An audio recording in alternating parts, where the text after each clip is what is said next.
In the last couple days, I discovered just how strong opinions about racing games are. Yep, they're saying fuck to each other a lot in online forums whenever Forza Motorsport and Gran Turismo, the current kings of the track on 360 and PS3 respectively, are being discussed. All gaming boards are like that, you might be thinking, but this is different from the smack you find on boards about first-person shooters. Nope, you really haven't seen a fanboy until you've seen a racing game fanboy. There's a rationality and a weird kind of religiousness about racing game fans, who will still call you a wanker, or worse, but they'll educate you about the Lotus Elisa suspension system while doing it.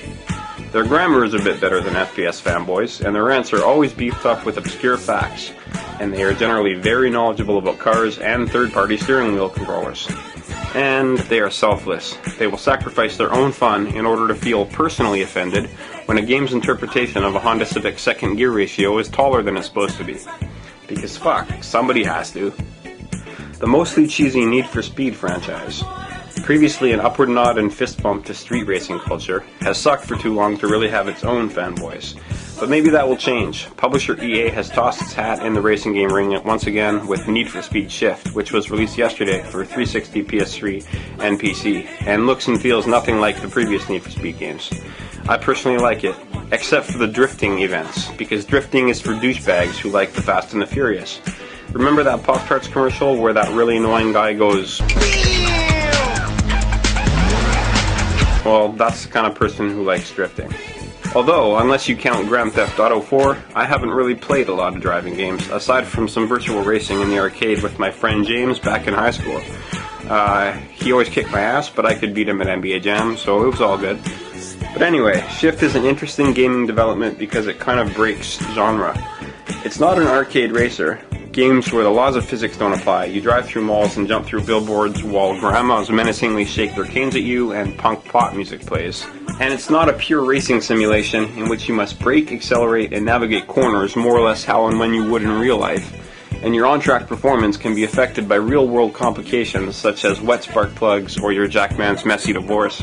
Shift is neither. Arcadey in the sense that you get points for driving like a jackass and even for ramming your opponent off the track. You can even bounce off walls and keep on going. But sim-like in the sense that the accelerate, brake, and cornering physics are pretty realistic, and you have to compete in organized events, set good lap times, and progress through a career. And you have to buy cars, which sort of behave like their real-life counterparts. Shift is pretty much a mashup of sim and arcade. I really like the driving, and what else do you want me to say about that? That's what a driving game is about. I really didn't like the loading screens and how much time I spent in menus or waiting for tracks to load, proportional to the amount of time I spent driving. People in the sim mindset might not mind, but the long waits really cramp its style as a video game. Sometimes I just want to grab a controller, run a couple races, and then go do something else. Need for Speed Shift's interface isn't really built for casual play, which is too bad, because the driving is really fun and it could work really well that way. So how do the fanboys like it?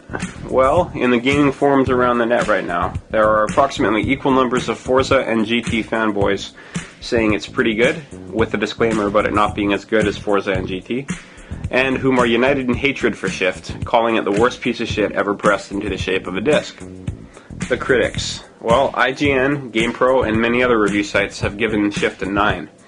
But Gamespot only gave it a 7, with their reviewer accusing it of trying to be all things to all people, but failing to fully satisfy either arcade racing fans or sim racing fans.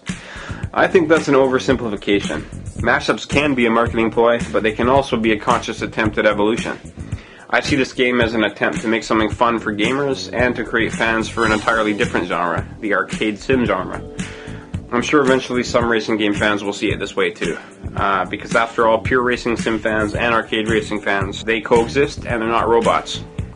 Okay, fine, some of them are. Especially sim racing fans. But still.